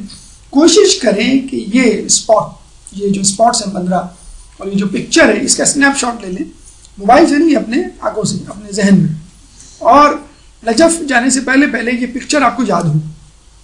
کم از کم فائدہ یہ ہوگا آپ گھومیں گے نہیں. گھوم جاتے ہیں لوگ قافلے سے, کس دروازے داخل ہوئے پھر بعد میں کسی اور دروازے سے نکل گئے, کم از کم یہ ہوگا, ورنہ معرفت دوبارہ ہوگی. دوسری بات ہے کہ چیزیں اگنور نہیں ہوں گی. جب بھی آپ داخل ہوں گے آپ کو پتہ چل جائے گا میرے لیفٹ پہ کیا ہے, رائٹ پہ کیا ہے, اور جیسے آپ وہ چیزیں دیکھیں گے تو آپ کو جو ہے وہ پھر وہ کہانی, وہ پس منظر بھی یاد آئے گا. دیکھیں یہ ہے سب سے پہلے آپ کا باب کبیر یا باب علی رضا. اس کی تفصیل انشاءاللہ 1 by 1 ہم کر لیں گے. اس کے بعد دوسرے نمبر پہ باب مسلم بن عقیل, تیسرے نمبر پہ مسجد خضرا, چوتھے نمبر پہ حسینیہ مدرسہ غربیہ, پانچویں نمبر پہ باب شیخ طوسی, چھٹے نمبر پہ ایوان علماء, ساتویں نمبر پر مسجد عمران بن شاہین, آٹھویں نمبر پر مکتبہ حیدریہ, نویں نمبر پہ تقیہ بکتاشیہ یا حسینیہ بکتاشیہ, پھر 10ویں نمبر پہ رواق ابو طالب, اس کے بعد 11ویں نمبر پر لاؤدان یا میزا ابی رحمت پرنالہ, 12ویں نمبر پہ یہ آپ کا باب قبلہ, پھر 13ویں نمبر پہ آپ باہر آ جائیں, یہ پورا جو ہے وہ صحن فاطمہ ہے, اور صحن فاطمہ کے ساتھ متصل ہے مہمان خانہ مضیف جسے کہتے ہیں, باہر کے جو افراد ہوتے ہیں ظاہر ان کو کھانا کھلایا جاتا ہے فری. اور پھر واپس آپ آئیں, یہ جو ہے 15واں جو ہے باب فرج جو امام زمانہ سے منسوب ہے. اب آئیے ایک ایک کر کے ان مقامات کی سیر کرتے ہیں اور دیکھتے ہیں کہ اس میں ہمارے لیے کیا عبرتیں پوشیدہ ہیں. درود پڑھ دیں محمد والے محمد.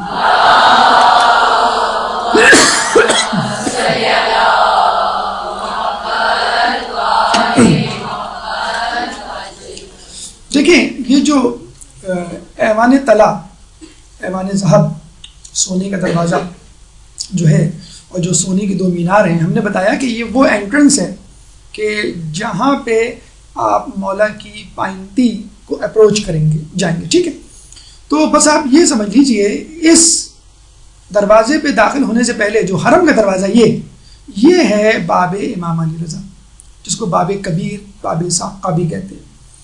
اور کہا یہ جاتا ہے, اچھا نام رکھنے کی کیا وجہ ہے, اس دروازے سے جب باہر داخل ہوں گے آپ, یعنی باہر نکلیں گے اور چلتے چلے جائیں گے تو کہاں پہنچیں گے, امام علی رضا علیہ السلام کے حرم میں, ایران. یہ اس سمت میں واقع ہے یہ دروازہ جہاں پر امام علی رضا علیہ السلام کا روضہ ہے. اسی کے اوپر یہ مینارہ ہے جس کے اوپر ایک بہت بڑا سا گھڑیال, گھنٹا جو ہے وہ پوشیدہ ہے, لگا ہوا ہے. اس کی آوازیں کہا جاتا ہے ایک زمانے میں پورے شہر میں سنائی دیا کرتی تھی, اور عراق کا سب سے پرانا گھنٹا گھر ہے. اچھا باب کبیر ایک زمانے میں کہا جاتا تھا, اور ابھی بھی غالباً, کہ جب صبح ہوتی ہے تو باب کبیر کے سامنے بہت زیادہ روشنی ہوتی ہے خصوصی طور پہ, تو لوگوں کو پتہ چل جاتا ہے کہ طلوع آفتاب ہو گیا, کرنیں روشنی کی آپ کو نظر آئیں گی وہاں پہ. اور زوال کے وقت خصوصی طور پہ اسی باب کبیر کے قریب وہ سے قضا کے رنگ جو ہے وہ بکھرے ہوتے ہیں, جس سے پتہ چل جاتا ہے کہ جو ہے وہ ظہر کا وقت ہو گیا ہے. اسی طرح باب کبیر کے ساتھ ایک چھوٹا سا دروازہ, یہ دیکھیے یہ دروازہ باب مسلم بن عقیل ہے, اور اس کی کیا سگنیفیکنس ہے, وجہ تسمیہ کیا ہے. اگر اس دروازے سے آپ باہر داخل ہوں, باہر نکلیں, اندر نہیں داخل ہوں, باہر نکلیں اور چلتے چلے جائیں تو آپ کہاں پہنچیں گے, کوفے میں اس جگہ جہاں پہ مسلم بن عقیل داخل ہوئے تھے, جس جگہ سے مسلم بن عقیل کوفے میں داخل ہوئے تھے. تو یہ بھی باب جو ہے ہمیں مسلم بن عقیل کا جو ہے وہ کی جو ہے وہ ہمیں یاد دلاتا ہے۔ اس باب کے آگے ایک زمانے میں بازار خیاطین تھا، خیاطین، خیاط یعنی درزیوں کا بازار، جہاں پہ ابا قبا جو ہے وہ سی جاتی تھی، لیکن اب توسیع اور تعمیر کی وجہ سے وہ بازار جو ہے وہ ختم کر دیا گیا ہے۔ تیسرے نمبر پہ یعنی یہ جو آپ نے دیکھا باب مسلم بن عقیل، اس کے بعد یہ ریکٹینگولر شیپ کی جو جگہ نظر آ رہی ہے، یہ والی، یہ آپ کو ایرو نظر آ رہا ہے، یہ جو ہے مسجد خضرا ہے۔ مسجد خضرا جیسے کہ نام سے ظاہر ہے، گرین، کہتے ہیں کہ جس عورت نے یہ مسجد بنوائی تھی اس کا نام خضرا تھا۔ وہ عورت عمران بن شاہین کی بہن تھی۔ عمران بن شاہین کون، اس کا تذکرہ آگے آئے گا۔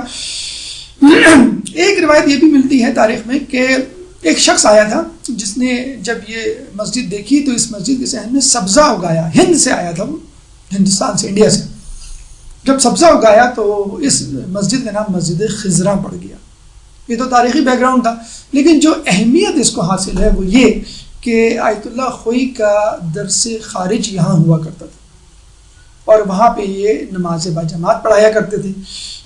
آپ کے انتقال کے بعد آیت اللہ العظمیٰ علی سیستانی نے جو ہے نماز پڑھانا شروع کی، اور ابھی فی الحال ان کا درس خارج یہاں پہ نہیں ہو رہا، لیکن کسی اور مجتہد کا یہاں پہ درس خارج ابھی بھی جاری ہے۔ آیت اللہ خوئی کو اسی مسجد کے ساتھ متصل حجرہ نمبر 31 میں دفن کیا گیا ہے، جہاں پہ ان کے بیٹوں کی بھی خبریں ہیں۔ پھر اسی مسجد خضرا سے آپ آگے جائیں گے تو سیدھے ہاتھ میں، اچھا ہم جو ہیں یہ یاد رکھیے گا، باب کبیر یا مین گیٹ یا باب صاحب سے یا باب الساعہ سے انٹر ہو رہے ہیں، اور ابھی ہم مولا کی زری پہ نہیں جا رہے ہیں۔ ہم نے مولا کی زری دیکھ لی اور وہاں زیارت پڑھ لی، سلام اور جو دعائیں وغیرہ اذکار پڑھ لی، وہ ختم کر لیے۔ اب آپ چاہتے ہیں کہ میں ذرا حرم کو گھوموں، تو ظاہر سی بات ہے جب پہلی مرتبہ جائیں گے تو آپ کو یہ نہیں کرنا ہے کہ مسجد خضرا جا رہے ہیں اور اب آپ دیکھ رہے ہیں، نہیں، پہلے تو آپ کو زیارت کرنی ہے، پھر دوبارہ آپ واپس آئیں اسی مین گیٹ پر باب کبیر پہ، پھر آپ جو ہے باب مسلم بن عقیل پہ، پھر جو ہے مسجد خضرا پہ، اور پھر تھوڑا سا اچھا ہمیں اینٹی کلاک وائز گھومنا ہے۔ مولا کا جو حرم ہے اگر فرض کر لیں وہ اس طرح چاہیے تو مستطیل ہے، یہ چوکور ہے، تو آپ باب کبیر سے داخل ہوئے تو اینٹی کلاک وائز یعنی آپ کو یوں گھومنا ہے۔ تو یہاں پہ یہ جب چکر کمپلیٹ کریں گے اور دوبارہ باب کبیر پہ آئیں گے تو انشاءاللہ ایک دنیا آپ دیکھ چکے ہوں گے۔ تو یہ چوتھے نمبر پہ حسینیہ غربیہ ہے۔ ایک زمانے میں یہاں پر مدرسہ ہوا کرتا تھا، اس لیے اس کو مدرسہ غربیہ بھی کہا جاتا ہے۔ یہاں پہ طلاب اکرام آیا کرتے تھے، یہاں پہ بیٹھا کرتے تھے، سویا کرتے تھے، کھایا کرتے تھے، یہاں پہ اپنی چیزیں رکھا کرتے تھے، لیکن اب اس کو حسینیہ میں تبدیل کر دیا ہے۔ حسینیہ عربی میں اسی جگہ کو کہتے ہیں جس جگہ کو ہم لوگ اردو میں امام بارگاہ کہتے ہیں۔ سعودی عرب میں ہو، کویت میں ہو، بحرین وغیرہ میں آپ کو امام بارگاہ نہیں بلکہ امام بارگاہ اردو کا لفظ ہے، تو وہاں پہ حسینیہ لفظ استعمال ہوتا ہے۔ 5ویں نمبر پہ گیٹ، دیکھیں 4 مین گیٹ ہیں بلکہ 5 گیٹ آپ سمجھ لیجئے۔ تو جس گیٹ سے آپ داخل ہو رہے ہیں اس گیٹ کے سیدھے ہاتھ پہ یہ گیٹ ہے، یہ دیکھیں یہ گیٹ ہے جہاں سے آپ داخل ہوئے، یہ ہے آپ کا مین گیٹ۔ آپ نے جو ہے باب مسلم بن عقیل دیکھ لیا، آپ نے جو ہے اس کے بعد مسجد خضرا دیکھ لی، ٹھیک ہے، اور اس کے بعد جو ہے یہ آپ آگے حسینیہ غربیہ، یہ جو گیٹ ہے یہ والا، یہ ہے باب توسی۔ شیخ توسی جو آئے تھے تو وہ اس گیٹ کے باہر ایک مسجد ہے، اس کا تذکرہ انشاءاللہ نیکسٹ ٹائم کریں گے ہم، مسجد توسی، وہاں پہ انہوں نے اپنا مسکن بنایا تھا، یعنی وہ گھر تھا ان کا، انہوں نے پھر وصیت کی تھی کہ مجھے یہیں پہ دفنایا جائے، تو پھر وہیں پہ دفن ہوئے، وہاں پہ ابھی ان کی قبر مبارک ہے۔ تو اس گیٹ کو، چونکہ وہ ان کی مسجد یا ان کی قبر کے قریب ہے، اس گیٹ کو ہم کہتے ہیں باب توسی۔ یہ وہی گیٹ ہے جس گیٹ سے نکل کے آپ وادی سلام جاتے ہیں، 10 منٹ کی واک پہ آپ وادی سلام پہنچ جائیں گے، کسی کو ساتھ لے آنے کی بھی ضرورت نہیں ہے، آپ بڑے آرام سے، بہت سیدھا راستہ ہے۔ تو یہ باب توسی ہے۔ شیخ توسی کا انشاءاللہ تذکرہ ہم آئندہ درس میں کریں گے، کیونکہ یہ اطراف حرم کی زیارت میں شامل ہوگا۔ اچھا، باب توسی کے بعد جو ہے ایوان علماء۔ ایوان علماء کہاں ہے؟ دیکھیں یہ جو آپ کا باب توسی ہے، اس باب توسی سے آپ اندر کی طرف جائیں، کہاں فرض کر لیں، مطلب آپ نے جو ہے اپنی ڈائریکشن مرقد مطہر یعنی زری کی طرف رکھی ہے، تو زری سے پہلے جو کوریڈور آئے گا، اس کوریڈور پہ جو محراب نما عمارت ہے اس کو ہم کہتے ہیں ایوان علماء. یہ دیکھیں یہ ہے ایوان علماء، یہ والا یہ ایوان علماء ہے. اور آپ کے اس طرف جو ہے وہ ایوان طلا یعنی گولڈ کا ایوان ہے. یوں سمجھ لیجیے جب آپ گولڈ کے ایوان پہ کھڑے ہوں گے پشت کر کے تو الٹے ہاتھ پہ یہ پڑے گا. یہ جو ایوان علماء ہے ویسے تو نام سے ظاہر ہے کہ یہاں پر علماء مدفون ہیں، یہاں پہ 12 علماء مدفون ہیں، لیکن 2 بہت مشہور ہیں جن کا تذکرہ خصوصی طور پہ جو ہمیں کرنا چاہیے. ایک ہیں شیخ ملا محمد نراقی اور ان کے صاحبزادے شیخ ملا احمد نراقی. یہ محمد نراقی کے حوالے تھوڑی سی گفتگو تاکہ ان کی معرفت میں اضافہ ہو. جب آپ وہاں کھڑے ہوں اور ان کے بارے میں سوچیں تو انشاءاللہ آپ کا ایمانی حرارت ایمانی جو ہے وہ بڑھ جائے. شیخ محمد نراقی انتہائی غریب خاندان سے تعلق رکھتے تھے. ان کے والد چپراسی تھے، بادشاہ کے. غربت میں جو ہے انہوں نے سفر کیا اور یہ پہنچے اس زمانے میں اصفہان. عراق گاؤں کے رہنے والے تھے. اصفہان اس زمانے میں علم و عمل کا مرکز تھا، علم و تحقیق کا. اور وہاں پہ پورے 30 سال درس لیا. 30 سال انہوں نے اپنی زندگی کے درس میں گزارے. لیکن اگر ہم فقط 30 سال کہیں تو بھی بڑی بات ہے، لیکن جو حیرت کی بات ہے وہ یہ ان 30 سالوں میں انہوں نے گھر کی کوئی خبر نہ لی، دوستوں کی کوئی خبر نہ لی. گھر سے دوستوں سے جو بھی خطوط آتے کھولے بغیر اپنے تکیے کے نیچے رکھ لیتے کہ میں پڑھوں گا تو مجھے گھر کی یاد ستائے گی، میں پڑھوں گا تو دوستوں سے ملنے کا جی چاہے گا، اور پھر میرا واپس جانے کا جی چاہے گا. میرا دماغ، میری سوچیں، میرا ذہن پراگندہ ہو جائے گا اور میری توجہ بٹ جائے گی. اب ہم دیکھ لیں کتاب پڑھتے ہوئے مطالعہ کرتے ہوئے کتنی مرتبہ موبائل ٹچ کرتے ہیں. کسی کا میسج آیا، کسی کی کال آئی، کوئی پوسٹ آئی، کرتے ہیں کتنی صرف پڑھتے ہوئے ہم کتنی مرتبہ کر لیتے ہیں. بچوں کی بھی عادت ہے، بڑوں کی بھی عادت ہے. مستقل جو ہے وہ ابھی ہم پڑھ رہے تھے کہ تائیوان کا جو ریچسٹ پرسن ہے وہ مر گیا. مرنا اتنی بڑی خبر نہیں ہے. کیوں مر گیا؟ وہ موبائل یوز کر رہا تھا اور سیڑھی سے پھسل کے گر گیا، مر گیا. بتائیں یہ اتنے بڑے بڑے عقلا، مطلب عقلا ہی کہیں گے، سب سے بڑا بزنس مین، ریچسٹ آدمی تائیوان کا، وہ موبائل یوز کرتے ہوئے سیڑھی سے پھسل کے گر گیا. تو ملا محمد نراقی کے پاس کھڑے ہو کے یہ عہد کر لیں کہ ہم موبائل کا ایکسیسو یوز نہیں کریں گے. دیکھیں یہ بھی بہت کچھ لے کے آئیں گے آپ نجف سے. بہت بڑی بات ہے کہ اس وقت تو ماشاءاللہ سبھی جو ہے وہ موبائلیمیا ڈیزیز کا شکار ہیں کہ کسی کا بھی جو ہے وہ گزارا نہیں ہوتا موبائل کے بغیر. چلیں ٹھیک ہے استعمال کریں، لیکن یہ کہ ایکسیسو یوز یا غیر اخلاقی یوز تو خیر ہے ہی غلط، لیکن ایکسیسو یوز آپ کا جو ہے وہ وقت ضائع کرتا ہے. تو شیخ محمد نراقی کوئی خط نہیں پڑھتے تھے کہ میری توجہ اس علم کی طرف ہے. اب ان کے والد صاحب کا انتقال ہوا، بلکہ قتل کیا کر دیا گیا ان کے والد کو. اب ان کو ظاہر بات ہے وہ اندر کا مضمون تو نہیں پتا، خط آیا اور تکیے کے نیچے رکھ دیا. 2-3 دن بعد اپنے استاد ملا محمد اسماعیل کے پاس گئے تو انہوں نے کہا کہ اب وہ کہہ رہے تھے، سوچ رہے تھے میں اس بچے کو کیسے بتاؤں، اس لڑکے کو کیسے بتاؤں کہ اس کا باپ مر گیا ہے، اس کو صدمہ نہ ہو جائے، تو شوق نہ لگ جائے. انہوں نے کہا تمہارے ابو کی جو ہے وہ طبیعت خراب ہے. انہوں نے کہا انشاءاللہ اللہ تعالیٰ ان کو بہت جلد صحت یابی دے گا، آپ درس پڑھائیں. انہوں نے کہا کہ نہیں تمہارے ابو زخمی ہیں شدید. کہیں گے نہیں انشاءاللہ آپ بھی دعا کیجیے گا، میں بھی دعا کروں گا، اللہ تعالیٰ میرے ابو کو صحت یابی دے گا، آپ درس پڑھائیں. انہوں نے کہا تمہارے ابو کا انتقال ہو گیا، ان کو قتل کر دیا گیا ہے. کہیں گے انشاءاللہ اللہ تعالیٰ ان کو جنت الفردوس میں جگہ دے گا، آپ درس پڑھائیں. پھر ملا محمد اسماعیل نے ان کو ڈانٹ کے کہا کہ میں تمہیں حکم دیتا ہوں فوراً اپنے گھر جاؤ. تو اس ڈر سے کہ کہیں میرے استاد پڑھانا بند نہ کر دیں وہ اپنے گھر گئے. فقط 3 دن رہے، 3 دن کے بعد سویم کرنے کے بعد فوراً واپس آ گئے. اچھا ایسی مثالیں بہت ملتی ہیں. خود خمینی صاحب کے بارے میں جیسے آپ نے سنا ہوگا، ایک دفعہ درس دے رہے تھے، ایک پرچی آئی، انہوں نے جو ہے وہ رکھ دی اور درس کنٹینیو کیا. لوگوں نے کہا کہ یہ کون سا ایسا سوال تھا جس کا جواب خمینی صاحب کو نہیں آتا تھا. درس کے بعد پتہ چلا کہ ان کے بیٹے کی شہادت کی خبر آئی تھی کہ جس کے لیے انہوں نے درس بھی روکنا گوارا نہیں کیا. اور ایک مجتہد ہے، مجھے نام نہیں آتا رہا، ان کے بارے میں ملتا ہے ان کے بیٹے کا انتقال ہوا تو انہوں نے جو ہے وہ دوسرے ہی دن سے درس لینا شروع کر دیا جو جاری تھا. انہوں نے معطل موقوف نہیں کیا.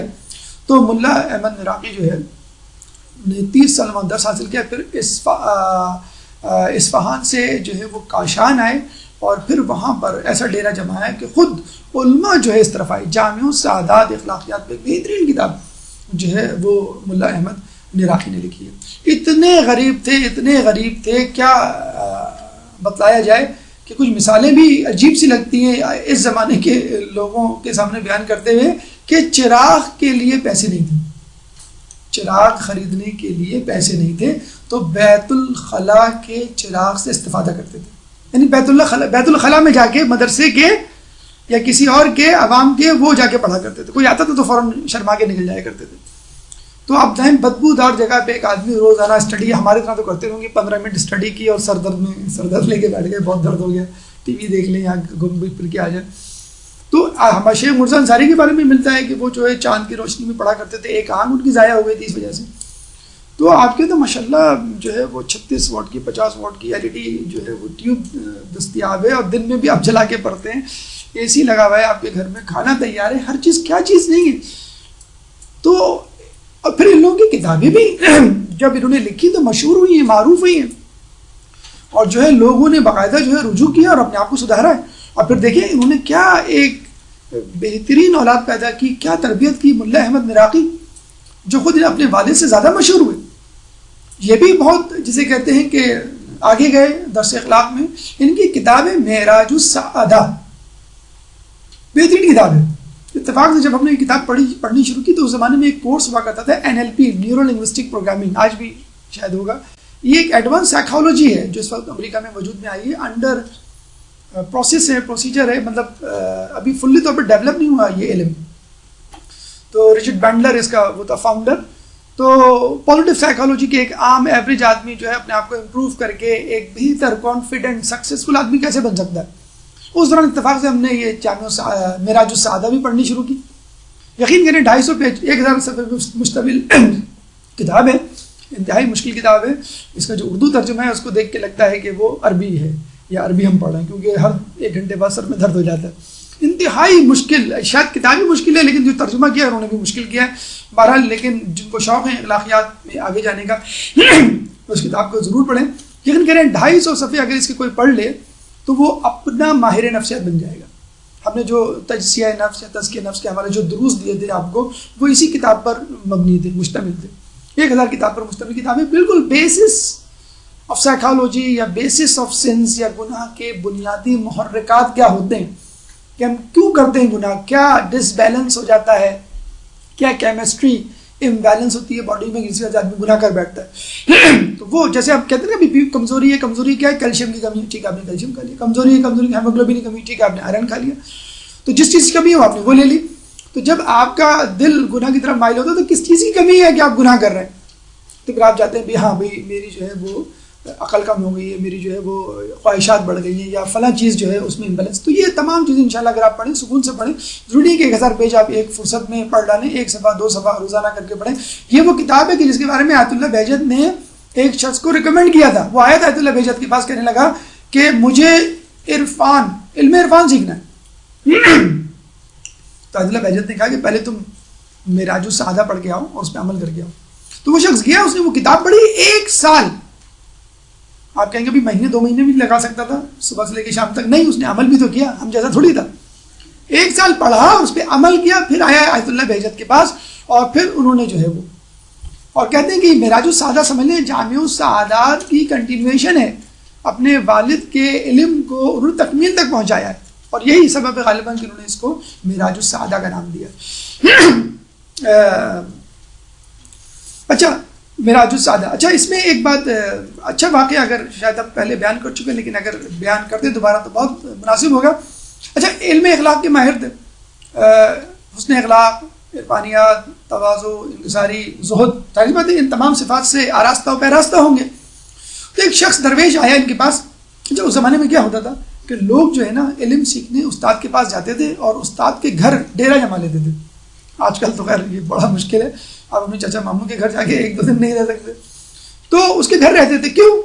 وہ نوٹ کرتے تھے یہ ہمارا استاد کب اٹھتا ہے، کب سوتا ہے. یہ تھوڑی کہ آپ نے نماز شب پہ لیکچر دیا اور مزے سے جو ہے وہ نماز شب غائب کر کے بیٹھے ہیں، کسی کو کیا پتا. وہ دیکھتے تھے ہمارا استاد کیا کیا کر رہا ہے، کس وقت کیا اذکار کر رہا ہے، لوگوں سے ملتا. تو جب وہ گیا ان کو دیکھا تو اچھا وہ آیا تھا، آنے کا مطلب ہے مہینے 2 مہینے، اور ہو سکتا ہے سال 2 سال رہے گا. وہ 2-3 دن بعد ہی اس نے جو اپنا جو ہے بورا بستر لپاٹا کہ میں تو جا رہا ہوں. تو ملا احمد نراقی نے کہا تم مجھ سے کچھ سیکھنے آئے تھے، ابھی تک تو ہماری کلاسیں نہیں شروع ہوئی، تم نے مجھ سے کچھ سیکھا ہی نہیں اور تم جا رہے ہو. کہنے لگے مجھے بہت افسوس کے ساتھ کہنا پڑتا ہے کہ آپ کی کتاب پڑھ کے مجھے یہ لگا کہ آپ بہت پہنچے ہوئے بزرگ ہوں گے، آپ تو کچھ بھی نہیں ہیں. کہنے لگے کیوں؟ کہنے لگے اتنے ٹھاٹ باٹ.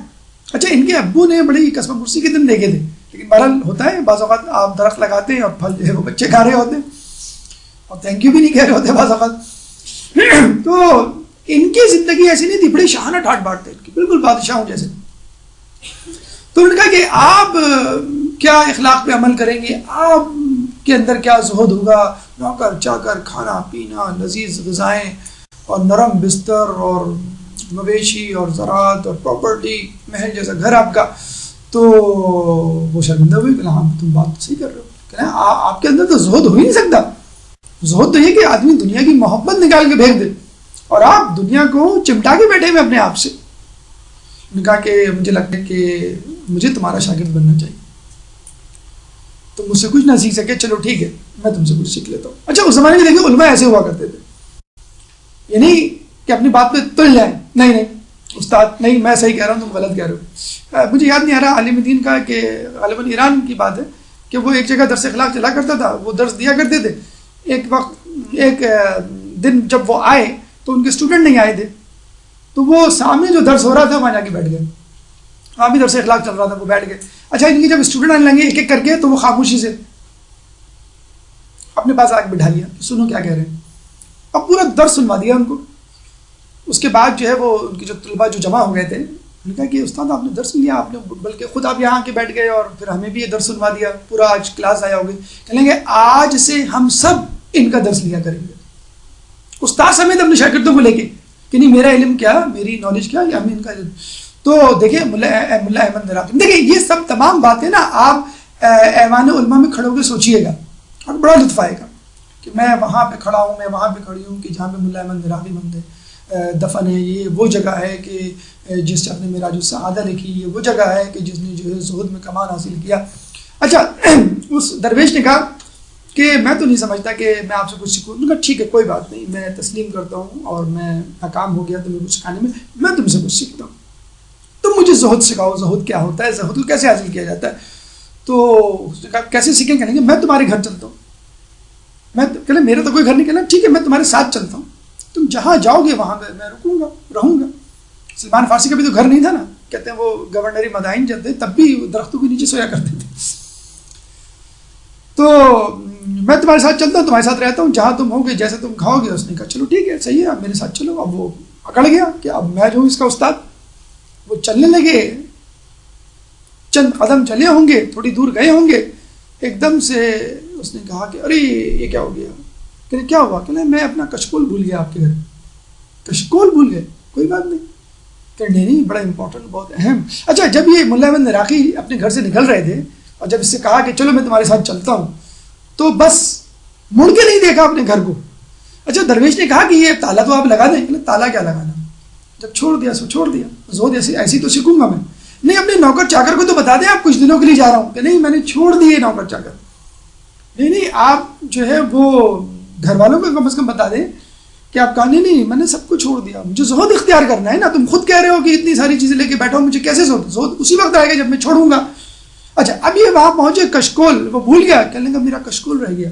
وہ اتنا پریشان جیسے جان نکلی آ رہی، کشکول ہی تو ہے، کون سی ایسی بڑی چیز. نہیں میں اس کشکول کے بغیر نہیں رہ سکتا. کہ میں اتنی بڑی جائیداد چھوڑ کے آیا ہوں اور اس کے بغیر رہنے کے لیے تیار ہوں، اور تو ایک کشکول کے بغیر نہیں رہ سکتا. زہد تجھ میں ہے یا مجھ میں ہے؟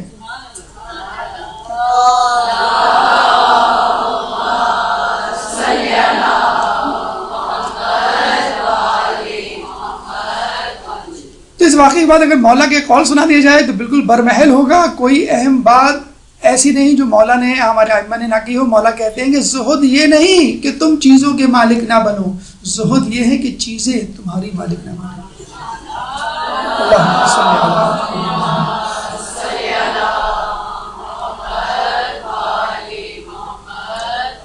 پیسہ جب جیب میں ہو تو انسان اس کا آقا ہوتا ہے، اور جب پیسہ دماغ میں ہو تو انسان غلام بن جاتا ہے. تو پیسے کو جیب میں رکھے جس کا جو مقام ہے، جب بھی آپ اس کو اپنے ذہن پہ سوار کریں گے اور اس کو اپنا ذریعہ جسے شان بنائیں گے تو آپ جو ہے وہ سوال کا شکار ہو جائیں گے۔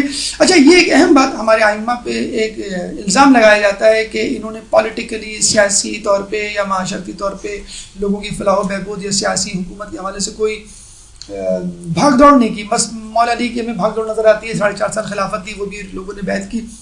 باقی ائمہ پہ نعوذ باللہ اغیار اور کچھ بعض احباب بھی مشوش ہوتے ہیں کہ عملی سیاست میں کیوں نہیں حصہ لیا۔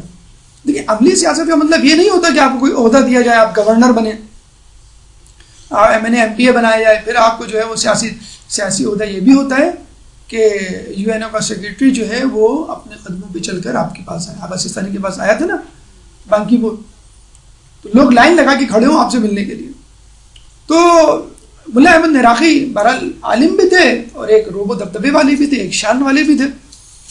تو کاشان میں ایک ظالم گورنر اپوائنٹ ہوا، لوگوں نے کمپلین کی ملا احمد نراقی کے پاس جا کے، انہوں نے کہا کہ آج سے تم معزول۔ اچھا، یہ تھے بھی اتنے ماشاءاللہ روب و دبدبے والے، وہ واقعی معزول ہو گیا۔ معزول مطلب اب اس کی کوئی بات ہی نہیں سن رہا تھا، اس کے نوکر چاکر نہیں سن رہے، اس کی انتظامیہ نہیں سن رہی، جسے کہتے ہیں حکومت، یہ رٹ نہیں ہے، فلاں جگہ تنظیم، فلاں جگہ یہ گروہ، فلاں جگہ یہ، حکومت کی کوئی بات ہی نہیں سن رہا۔ تو وہ گورنر بیچارہ بیٹھے بٹھائے معزول ہو گیا۔ کیوں؟ ملا احمد نراقی کے کہنے پر انہوں نے جا کے اعلان کر دیا کوئی اس کی بات نہیں مانے گا۔ وہ اتنا ان کا بلند پایا مقام اور اتنی شخصیت تھی، جب بادشاہ کو پتہ چلا کہ بادشاہ نے بلا لیا ملا احمد نراقی کو، اپنے دربار طلب کر لیا کہ میں نے سنا ہے کہ تم نے میرے بھیجے ہوئے گورنر کو خود اپنی طرف سے معزول کر دیا۔ اچھا، اب وہ بادشاہ تو ظاہر سی بات ہے ابھی اس کی ٹکر نہیں لے سکتے تھے، اس کو تو انہوں نے کہہ دیا لوگوں کے سامنے گورنر تھا کاشان کا، اس کو معزول کرو۔ اب ان کے دل میں دیکھیے کیسے معصوم علماء جسے کہتے ہیں، اگر ہم ان کی عادتیں ہم اپنا لیں تو ہم کہاں پہنچ جائیں۔ تو انہوں نے دیکھا کہ اب یہ کچھ کرنے والا ہے، اسی وقت انہوں نے ہاتھ اپنے بلند کیے اور آستینیں چڑھائیں، اے اللہ، اس شخص نے ایک ظالم حکمران ہمارے علاقے میں جو مسلط کیا تھا ہم پر، میں نے اس کو معزول کر دیا، اب یہ مجھ پہ ناراض ہو رہا ہے، مجھے سزا دینا چاہتا ہے۔ اور وہ کچھ کہنا ہی چاہتے تھے، بادشاہ ان کے گھر پہ دروازے ان کے قدموں پہ گر پڑا کہ خدا را بس کیجئے، آپ جس طرح کا گورنر کہیں گے میں دینے کے لیے تیار ہوں، خدا را میرے لیے بد دعا مت کیجیے گا۔ تو اگر علماء اس طرح کے ہوں، ہمارے عرفان رکھنے والے، اخلاق رکھنے والے، تو بادشاہ جسے کہتے ہیں بندہ خدا، کچھ جس طرح علامہ ہلی نے مسلمان کر دیا، حالانکہ جو تیمور لنگ تھا وہ مسلمان ہو گیا، تو اگر اس طرح کی ہو تو یہ سیاست نہیں ہوتی جو سیاست چل رہی ہوتی۔ سیاست کے لیے ضروری نہیں کہ آپ بادشاہ بنے، سیاست کے لیے ضروری نہیں ہے آپ گورنر بنے، بغیر گورنر اور بغیر بادشاہت کے ہمارے ائمہ نے اسی طرح حکومت کی ہے، اور اصل حکومت جسموں پہ نہیں دلوں پہ ہوا کرتی ہے۔ ایک درود پڑھ دے محمد والے۔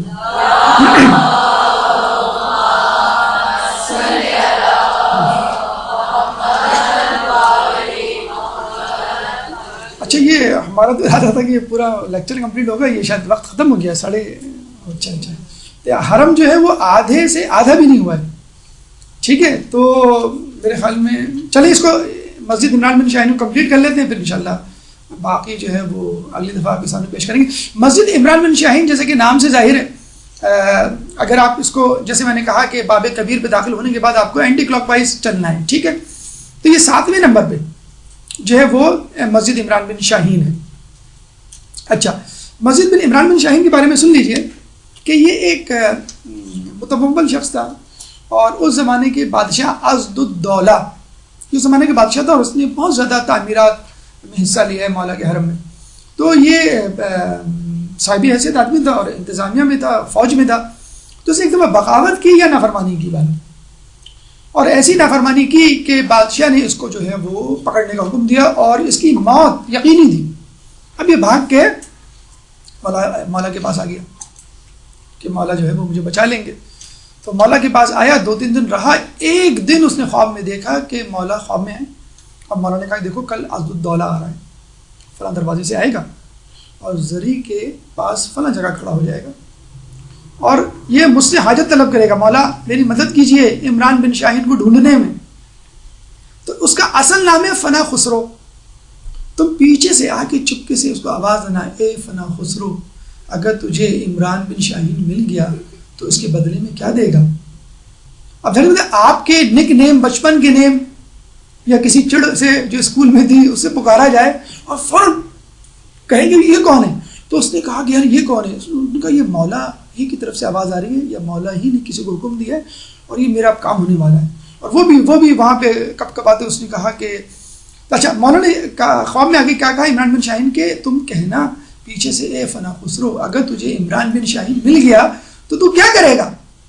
اس سے پہلے کہ وہ جواب دے تو خود جواب دینا، کیا اس کو معاف کر دے گا؟ تو وہ فوراً کہے گا ہاں معاف کر دوں. اچھا اس کی گھگی بن گئی. یہ ایک دم سے مولا سے میں نے کہا، مولا کی طرف سے جواب آ گیا اور وہ کہہ بھی رہے ہیں کیا دے گا، اور پھر خود کہہ رہے ہیں کہ اتنا دو گے. مطلب دکاندار کہتے ہیں نا باجی آپ کتنا دو گے؟ نہیں باجی آپ اتنا دو گے، اتنا ہی دوں گا. تو معاف کر دے گا؟ تو اس نے کہا ہاں معاف کر دوں گا. فوراً وہ اس کے سامنے آگے کھڑا ہو گیا. اب بادشاہ کچھ کہہ نہیں سکتے. پھر عمران بن شاہین نے بادشاہ کو پورا واقعہ سنایا کہ میں نے آج ہی مولا کو دیکھا اور انہوں نے پورا بتایا کہ تم کہاں سے آؤ گے، کہاں کھڑے ہوگے اور کیا کہو گے اور پھر مجھے کیا کہنا. اسی وقت اس نے بادشاہی خلعت جو پہنا کرتے تھے درباری وہ اتاری، بادشاہ کے ہاتھ میں رکھی. کہا کہاں جا رہے ہو؟ کہ میں مسجد بنانے جا رہا ہوں. اس کے بعد مسجد بن عمران بن شاہین مشہور ہو گئی.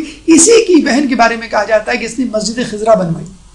تو ہم نے دیکھا کہ بہت زیادہ متقی پرہیزگار نہیں تھا، لیکن جسے کہتے ہیں کہ مولا کے قدموں میں آگے پڑ گیا کہ مولا جو ہے مجھے آپ بچا لیں، اور مولا نے بچا لیا. یہ جو مولا پہ الزام ہے کہ مولا نے فلاں جنگ میں اتنے مارے، اتنے قبیلے والوں کو قتل کیا، ہر قبیلے والوں کو، ارے مولا نے مارے تو مولا نے بچائے بھی تو کتنے. تو ایک آیا تھا نا غلام بھاگتے ہوئے کہ مولا لوگ آ رہے میرے پیچھے اور میں یہاں جا رہا ہوں، آپ بتائیے گا مت. مولا فوراً بیٹھ گئے. آنے والے نے لوگوں نے کہا کہ اس شخص کو دیکھا کہ نہیں، جب سے میں بیٹھا ہوا ہوں میں نے تو نہیں دیکھا. تو بچ گیا. اس طرح کتنی سزاؤں کو جو ہے سزاؤں کا اعلان کیا گیا، پھانسی کا، قتل کا، سنساری کا، اور مولانا نے عین وقت پہ انٹروین کیا، انٹرسیپٹ کیا کہ یہ غلط ہے اور اس فیصلے کو واپس لو. ابھی ہم کوفہ جائیں گے تو وہاں بتلائیں گے.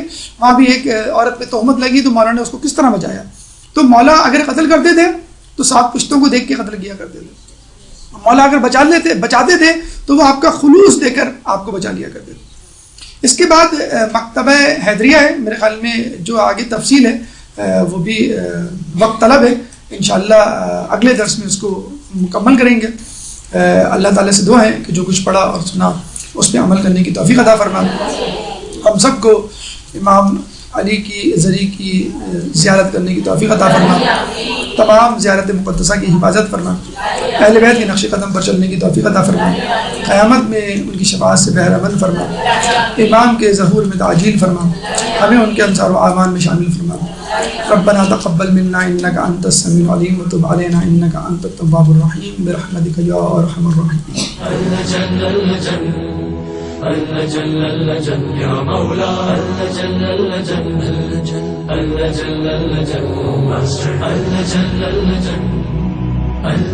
يا صاحب السماء اللجن